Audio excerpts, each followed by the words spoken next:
প্রিয় শিক্ষার্থীরা, তোমরা সবাই কেমন আছো? আশা করি তোমরা সবাই অনেক ভালো আছো। আজকের ক্লাসে আমরা পঞ্চম শ্রেণীর গণিত বইয়ের অধ্যায় 10 অর্থাৎ হচ্ছে জ্যামিতি যে অধ্যায়টা আছে, জ্যামিতি এই অধ্যায় কিন্তু আমরা আলোচনা করতেছিলাম। ঠিক আছে, তো অনুশীলনী 10 কিন্তু আলোচনা করতেছিলাম। তো পেজ নাম্বার হচ্ছে 114, তোমাদের বইয়ের সাথে কিন্তু অবশ্যই মিলিয়ে নিবা। তো আমরা আজকে 9 নম্বর সমস্যাটা থেকে সমাধান শুরু করব। তো এর আগের লেকচার পর্যন্ত কিন্তু আমরা হচ্ছে এই অধ্যায়ের অর্থাৎ এই অনুশীলনীর 8 নম্বর পর্যন্ত সমস্যাগুলো সমাধান করে দিয়েছি। তো আজকে আমরা 9 থেকে শুরু করব। এই যে দেখতে পাচ্ছ বইয়ে কিন্তু 9 নম্বর এই সমস্যাটা দেওয়া আছে। এই যে সমস্যাটা, এই 9 নম্বর থেকে আমরা কি শুরু করতেছি।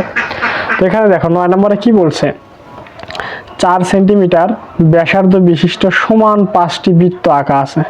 এই যে এখানে দেখতে পাচ্ছি 1টা 2টা 3টা, এরপর 4টা 5টা, এই 4 সেন্টিমিটার ব্যাসার্ধ বিশিষ্ট সমান 5টি বৃত্ত আঁকা আছে। তার মানে এই 5টা বৃত্ত কিন্তু সমান এবং এদের ব্যাসার্ধ হচ্ছে কি 4 সেন্টিমিটার। তো চিত্র অনুযায়ী কেন্দ্রগুলো যোগ করলে ক থেকে খ পর্যন্ত অঙ্কিত রেখাংশের মোট দৈর্ঘ্য কত, এটা আমাদেরকে নির্ণয় করতে বলছে। তাহলে দেখো এই যে চিত্র অনুযায়ী ক থেকে, ঠিক আছে, এই যে ক থেকে এদিক দিয়ে এসে এদিক দিয়ে খ পর্যন্ত আসছে। তো এখানে বলছে চিত্র অনুযায়ী কেন্দ্রগুলো যোগ করলে, এই যে এই কেন্দ্র থেকে এই বৃত্তের কেন্দ্র, এই বৃত্তের কেন্দ্র থেকে এই বৃত্তের কেন্দ্র, এই বৃত্তের কেন্দ্র থেকে এখানে খতে পৌঁছেছে। তো চিত্র অনুযায়ী কেন্দ্রগুলো যোগ করলে ক থেকে খ পর্যন্ত আসছে। এই ক থেকে এভাবে এদিক দিয়ে খ পর্যন্ত আসলে অঙ্কিত রেখাংশের মোট দৈর্ঘ্য কত, এটা আমাদের নির্ণয় করতে বলছে। ঠিক আছে, তাহলে এখানে দেখো এই যে একটা বৃত্ত দেওয়া আছে, এরকম 5টা বৃত্তই কিন্তু একই সমান। ঠিক আছে, এবং এদের ব্যাসার্ধ কিন্তু হচ্ছে 4 সেন্টিমিটার। তো ব্যাসার্ধ বলতে কি বোঝায়, এই বৃত্তের কেন্দ্র থেকে পরিধি পর্যন্ত এইটুকু যে দৈর্ঘ্য আছে এটাকে আমরা বলি হচ্ছে কি ব্যাসার্ধ। আবার হচ্ছে এই পরিধি থেকে হচ্ছে এই বৃত্তের হচ্ছে কি কেন্দ্র পর্যন্ত, এটা হচ্ছে কি এই বৃত্তের হচ্ছে কি ব্যাসার্ধ। ঠিক আছে, তাহলে এটা বলা আছে 4 সেন্টিমিটার। তাহলে দেখো এই কেন্দ্র থেকে এই ব্যাসার্ধ পর্যন্ত আছে কত, 4 সেন্টিমিটার। আবার হচ্ছে এই কেন্দ্র থেকে এই ব্যাসার্ধ পর্যন্ত কত, 4 সেন্টিমিটার। মানে প্রত্যেকটারই হচ্ছে কি ব্যাসার্ধ হচ্ছে সমান। ঠিক আছে, তাহলে এই বৃত্তের কেন্দ্র থেকে হচ্ছে পরিধির দূরত্ব 4 সেন্টিমিটার, অর্থাৎ ব্যাসার্ধ হচ্ছে 4 সেন্টিমিটার, এবং এই বৃত্তের কেন্দ্র থেকে এই পর্যন্ত হচ্ছে কি 4 সেন্টিমিটার, অর্থাৎ ব্যাসার্ধ হচ্ছে কি 4 সেন্টিমিটার। তার মানে প্রত্যেক বৃত্তের ক্ষেত্রে কিন্তু একই অবস্থা। এখান থেকে এখানে দূরত্ব 4 সেন্টিমিটার, এখান থেকে এখানে দূরত্ব 4 সেন্টিমিটার, এখান থেকে এখানে দূরত্ব কি 4 সেন্টিমিটার। ঠিক আছে, তাহলে এই একটা বৃত্তের কেন্দ্র থেকে অপর একটা বৃত্তের কেন্দ্রতে মোট দৈর্ঘ্য কত হলো, মোট দৈর্ঘ্য কিন্তু হলো 8 সেন্টিমিটার। একটু ভালো করে বোঝার চেষ্টা করো, এখানে মোট দৈর্ঘ্য কিন্তু হলো হচ্ছে 8 সেন্টিমিটার। ঠিক আছে, তার মানে আমরা কি এখানে দেখো এখান থেকে এর দূরত্ব 4 সেন্টিমিটার, এখান থেকে এটার দূরত্ব কিন্তু 4 সেন্টিমিটার। ঠিক আছে, তাহলে এখানে কিন্তু হচ্ছে এই কেন্দ্র থেকে এই কেন্দ্রের দূরত্ব কিন্তু হলো কিন্তু 8 সেন্টিমিটার। ঠিক আছে, তার মানে এই কেন্দ্র থেকে আবার এই কেন্দ্রের দূরত্ব কিন্তু হবে 8 সেন্টিমিটার, আর এই কেন্দ্র থেকে এই কেন্দ্রের দূরত্ব হবে কি 8 সেন্টিমিটার, কারণ এখান থেকে এখানের দূরত্ব 4 সেন্টিমিটার, আর এখান থেকে এখানের দূরত্ব হচ্ছে কি 4 সেন্টিমিটার, অর্থাৎ 4 সেন্টিমিটার ব্যাসার্ধ। ঠিক আছে, তো এভাবে কিন্তু হচ্ছে কি এক বৃত্তের কেন্দ্র থেকে অপর বৃত্তের কেন্দ্র পর্যন্ত দূরত্ব কিন্তু হচ্ছে কি 8 সেন্টিমিটার।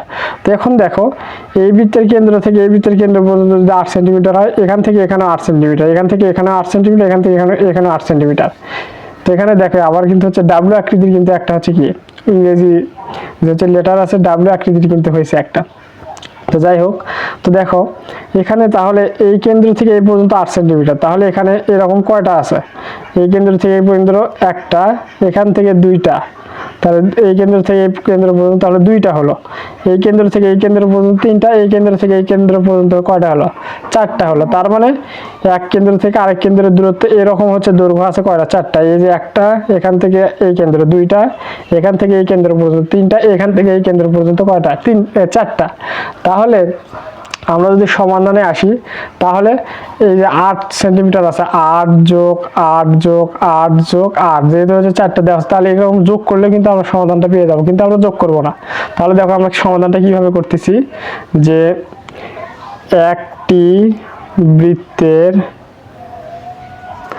কেন্দ্র হতে বা হচ্ছে থেকে আরেকটি বৃত্তের দূরত্ব কতটুকু, এখানে 4 যোগ 4 বা হচ্ছে 4 যোগ 4 করলে কত হয়, 8 সেন্টিমিটার। তাহলে আমরা এটাই লিখলাম যে একটি বৃত্তের কেন্দ্র থেকে আর একটি বৃত্তের কেন্দ্রের দূরত্ব এই যে এইটুকু হচ্ছে 4, এইটুকু 4, তাহলে 4 যোগ 4 সমান কত, 8 সেন্টিমিটার। ঠিক আছে, তাহলে সুতরাং এরকম কয়টি রেখাংশ আছে, এরকম 1টা 2টা 3টা 4টা রেখাংশ আছে, তার মানে 4টি রেখাংশের দৈর্ঘ্য, 4টি রেখাংশের দৈর্ঘ্য কত হবে, একটা হচ্ছে কি 8 সেন্টিমিটার, তার মানে 8 গুণ 4 সেন্টিমিটার। তাহলে আমরা 8-এর ঘরে নামাতে পারি, কিন্তু 4 8-এ কত হয়, 32 সেন্টিমিটার। ঠিক আছে, 32 সেন্টিমিটার। তো আমাদের কিন্তু এটাই বের করতে বলছিল যে হচ্ছে ক থেকে খ পর্যন্ত হচ্ছে কি অঙ্কিত রেখাংশের হচ্ছে কি মোট দৈর্ঘ্য কত, এটা আমাদের বের করতে বলছিল। ঠিক আছে, তাহলে এখান থেকে এখানে 8, এখান থেকে এখানে 8, এখানে 8, এখান থেকে এখানে পর্যন্ত কত 8, তাহলে 4টা হচ্ছে কি রেখাংশ হচ্ছে কি 8 সেন্টিমিটার করে, তার মানে 4 8-এ কত হচ্ছে 32 সেন্টিমিটার। তো আমরা এখানে ভাষা লিখে দিব যদি চাই যে হচ্ছে ক থেকে খ পর্যন্ত অঙ্কিত রেখাংশের মোট দৈর্ঘ্য হচ্ছে কত, 32 সেন্টিমিটার। ঠিক আছে, আশা করি এই সমস্যাটা বুঝতে পারছো। তো চলো এখন আমরা পরবর্তী যে সমস্যাটা আছে পরবর্তী সমস্যাতে চলে যাই। এরপর দেখো আমরা হচ্ছে 10 নম্বর সমস্যাতে চলে আসলাম এবং এই অনুশীলনীর একদম হচ্ছে সর্বশেষ যে সমস্যা সেই সমস্যাতে চলে আসলাম। তো এখানে কি বলছে দেখো, কম্পাস ব্যবহার করে বাম পাশের নকশাটির মতো নকশা আঁকো। তাহলে এই যে একটা নকশা আঁকছে, এই নকশার মতো হচ্ছে কি এখানে কি আমাদের হচ্ছে কি নকশাটা আঁকতে হবে এরকম, অর্থাৎ এই বাম পাশে যে নকশাটা আঁকছে এই বাম পাশের নকশার মতো কি এখানে একটা কি নকশা আঁকে আমাদের দেখাতে হবে। তো দেখো বইয়ে কিন্তু এভাবেই দেওয়া আছে, এই যে দেখো 10 নম্বর যদি তোমরা দেখো যে কম্পাস ব্যবহার করে বাম পাশের নকশার মতো নকশা আঁকো। এই কম্পাস ব্যবহার করে আমাদের হচ্ছে কি এই বাম পাশের যে নকশা আছে এটার মতো করে কি এখানে আঁকতে হবে। তো তোমাদের সুবিধার জন্য আমি খাতায় তুলে নিয়েছি, দেখো। তো এখানে মূলত কি করছে দেখো, যদি একটু খেয়াল করো তোমরা, এই যে দিক থেকে দেখো প্রত্যেকে 8 ঘর করে আছে, 1 2 3 4 5 6 7 8, এদিকে কি 8 ঘর আছে, এদিকেও কিন্তু 8 ঘরে 1 2 3 4 5 6 7 8, 8 ঘর কিন্তু আছে। তো এটার সেন্টার পয়েন্টটা কোনটা, সেন্টার পয়েন্টটা হচ্ছে এদিক থেকে 4 ঘরে 1 2 3 4, এই যে এখান থেকে আবার হচ্ছে 4 দেয় 1 2 3 4, এটা কিন্তু হচ্ছে একদম সেন্টার। ঠিক আছে, তেমনি ভাবে এটার হচ্ছে সেন্টার কিন্তু এটা, এই যে বর্গ আকৃতির যে শখটা আঁকছি আমার পেন্সিল দিয়ে এইটা কিন্তু সেম। তো এটার কিন্তু সেন্টার হচ্ছে এটা। ঠিক আছে, তো এখান থেকে 1 2 ঘর হচ্ছে কি এখান এদিকে নিয়ে এখান থেকে কিন্তু হচ্ছে এই বৃত্তটা আঁকছে, আবার হচ্ছে এখান থেকে 1 2 ঘর নিয়ে এখানে সেন্টার পয়েন্ট রেখে কিন্তু এই বৃত্তটা আঁকছে। আবার এখান থেকে দেখো সেন্টার 1 2 ঘর সেন্টার পয়েন্ট 2 ঘর নিয়ে এখানে যে সেন্টার পয়েন্ট ধরছে তো এই বৃত্তটা কিন্তু অঙ্কন করছে। ঠিক আছে, এবং এখান থেকে 1 2 ঘর পরে কিন্তু এখানে সেন্টার রাখছে, রাখার পরে এই বৃত্তটা কিন্তু অঙ্কন করছে। তোমরা যদি একটু খেয়াল করো দেখো, এই যে এখানে দেখো এখানে এই মূল সেন্টার থেকে 1 2 ঘর পরে এই সেন্টারটা, এটাকে সেন্টার রাখে কি এর এই চিত্রটা কিন্তু এই বৃত্তটা কিন্তু অঙ্কন করছে। এই যে এখানে দেখো এই বৃত্তটা কিন্তু অঙ্কন করছে, আর এখানে সেন্টার রাখে এই বৃত্তটা কিন্তু অঙ্কন করছে, আর এখানে সেন্টার রেখে এই বৃত্তটা অঙ্কন করছে। তো তেমনি ভাবে আমরা এখানে দেখো 4টা হচ্ছে কিন্তু বিন্দু আগে থেকে এখানে ধরে নিয়েছি। এখান থেকে এটা হচ্ছে সেন্টার পয়েন্ট, এখান থেকে 1 2 ঘর পরে এই সেন্টার, এখান থেকে 2 ঘর পরে এই সেন্টার, এখান থেকে 2 ঘর পরে এই সেন্টার, এখান থেকে 2 ঘর পরে এটা একটা সেন্টার। ঠিক আছে, এঁকে নিছি, নেওয়ার পর আমরা এখন হচ্ছে আঁকবো। আরেকটা কথা, এই সেন্টার অনুযায়ী কিন্তু এই যে বড় করে যে বৃত্তটা আঁকছে এটা কিন্তু আঁকছে এই সেন্টারকে কেন্দ্র করে। তো দেখো তোমরা যদি আঁকা যদি আমরা শুরু করি তাহলে কিন্তু বুঝতে পারবা। তো তাহলে দেখো এখান থেকে 1 2 ঘর পরে এই সেন্টার রেখে প্রথমে হচ্ছে এটা অঙ্কন করছে। তাহলে দেখো আমরা যদি হচ্ছে অঙ্কন করি তাহলে দেখো এরকম কিন্তু আমরা পেয়ে যাচ্ছি। ঠিক আছে, এরকম কিন্তু আমরা হচ্ছে পেয়ে যাচ্ছি। এই যে একটা কিন্তু আমরা হচ্ছে বৃত্তটা অঙ্কন করে ফেললাম। ঠিক আছে, এই বৃত্তটা কিন্তু আমরা অঙ্কন করে ফেললাম। আবার দেখো 1 2 এই 2 ঘর পরে কিন্তু এইখানে হচ্ছে সেন্টার নিয়ে আরো একটা কিন্তু বৃত্ত অঙ্কন করছে। এই যে দেখো আরো একটা কিন্তু বৃত্ত অঙ্কন করছে এইভাবে। ঠিক আছে,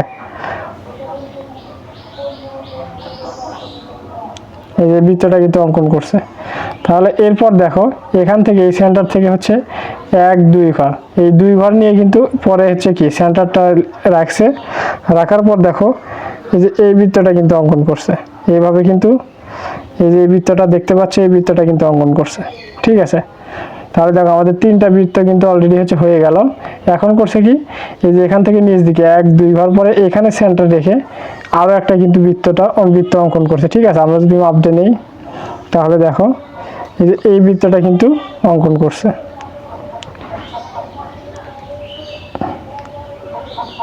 ঠিক আছে, এই বৃত্তটা কিন্তু অঙ্কন করছে। তো এখন সেন্টার থেকে কি করছে দেখো, সেন্টার থেকে যদি আমরা দেখি এখানে যে হচ্ছে সেন্টার থেকে এই পর্যন্ত হচ্ছে মাপ দিয়ে নিছে, এই পর্যন্ত কিন্তু হচ্ছে কি মাপ দিয়ে নিছে। তাহলে মাপটা কিভাবে দিছে, যে এই পর্যন্ত হচ্ছে কিন্তু মাপ দিয়ে নিছে, যে হচ্ছে এই পর্যন্ত। ঠিক আছে, মাপ দিয়ে নিয়ে কিন্তু পরবর্তী যে বড় বৃত্তটা আছে এটা কিন্তু হচ্ছে অঙ্কন করছে। পরবর্তী যে বড় বৃত্তটা আছে, যেমন দেখো এখান থেকে কিন্তু এই যে এখান থেকে হচ্ছে কি মাপ দিয়ে এই যে এই পর্যন্ত নিচে নিয়ে কিন্তু এই বড় বৃত্তটা কিন্তু অঙ্কন করছে। যেমন দেখো এখানে কিন্তু তাই, এই যে বড় বৃত্তটা যখন অঙ্কন করছে তখন কিন্তু এই মাপটা দিছে, এই মাপটা দিয়ে কিন্তু বড় বৃত্তটা অঙ্কন করছে। তেমনিভাবে আমরা সেন্টার পয়েন্ট এটা রাখলাম, কম্পাসটা রাখার পর এখন কি করব, আমরা বড় যে বৃত্তটা আছে সেটা কিন্তু অঙ্কন করবো। এই যে দেখো বড় বৃত্তটা আমরা অঙ্কন করতেছি। ঠিক আছে, এই যে এভাবে কি করবা, বড় বৃত্তটা অঙ্কন করে দিবা। তাহলে দেখো আমাদের কিন্তু বাম পাশের যে চিত্রটা ছিল একদম কিন্তু সেম যে চিত্রটা, এটা কিন্তু অঙ্কন হয়ে গেল। ঠিক আছে, আশা করি তোমরা কি একদম হচ্ছে কি বুঝতে পারছো। তো আমরা এখানে কি করছি, প্রথমে হচ্ছে 8 সেন্টিমিটার হচ্ছে কি ঘর নিয়েছি, যে হচ্ছে এখান থেকে এখান পর্যন্ত হচ্ছে কি 8 সেন্টিমিটার, এরপর হচ্ছে 1 সেন্টিমিটার করে হচ্ছে কি ভাগ করে আটটা কি এরকম লাইন টেনে নিছি। এদিকেও কি করছি, 8 সেন্টিমিটার হচ্ছে কি দাগ টেনে নিছি। এরপর হচ্ছে 1 সেন্টিমিটার পর হচ্ছে কি যে এখানে দেখো চিহ্ন করে রাখছিলাম, এগুলো কিন্তু ঘর করে নিছি। নেওয়ার পর এখানে 1 2 3 4, এদিক থেকে 4 ঘর পরে এইটা 1 2 3 4, এই 4 ঘর পরে এটা, এখানে কিন্তু সেন্টার রাখছি। এই সেন্টারকে কেন্দ্র করে এদিকে 2 ঘর পর, এদিকে 2 ঘর পর, এদিকে 2 ঘর পর, এদিকে 2 ঘর পর পর কিন্তু আমরা হচ্ছে কেন্দ্র নিয়ে কিন্তু এই 4টা হচ্ছে কি বৃত্ত অঙ্কন করছি। এবং এই মাঝখানে যে কেন্দ্রটা আছে মূল কেন্দ্র, এটাই কেন্দ্র করে কিন্তু আমরা বড় যে বৃত্তটা এটা কিন্তু অঙ্কন করলাম। তো দেখো আমাদের কিন্তু বলছিল কম্পাস ব্যবহার করে বাম পাশের নকশাটির মতো নকশা আঁকো। তাহলে বাম পাশের নকশাটি কিন্তু ছিল এটা, এটা কিন্তু আমাদের খালি ছিল। তো এই বাম পাশের নকশার মতো করে কিন্তু আমরা হচ্ছে ডান পাশে এই নকশাটা কিন্তু একদম সেম নকশাটা কিন্তু এঁকে ফেললাম। দেখো দুইটা নকশা কিন্তু একদম সেম। ঠিক আছে, তাহলে আশা করি তোমরা হচ্ছে কি এগুলো কিভাবে আঁকতে হয় এটা কিন্তু কম্পাস ব্যবহার করে বুঝতে পারছো। তো এরপরেও যদি কোথাও বুঝতে অসুবিধা হয় অবশ্যই আমাকে কমেন্ট করে জানাবা, আমি আবারও বোঝানোর ট্রাই করবো ইনশাআল্লাহ। সবাই ভালো থাকবা, সুস্থ থাকবা, এই কামনা ব্যক্ত করে আজকের মতো ক্লাসটি এখানে শেষ করছি। আসসালামু আলাইকুম ওয়া রাহমাতুল্লাহ।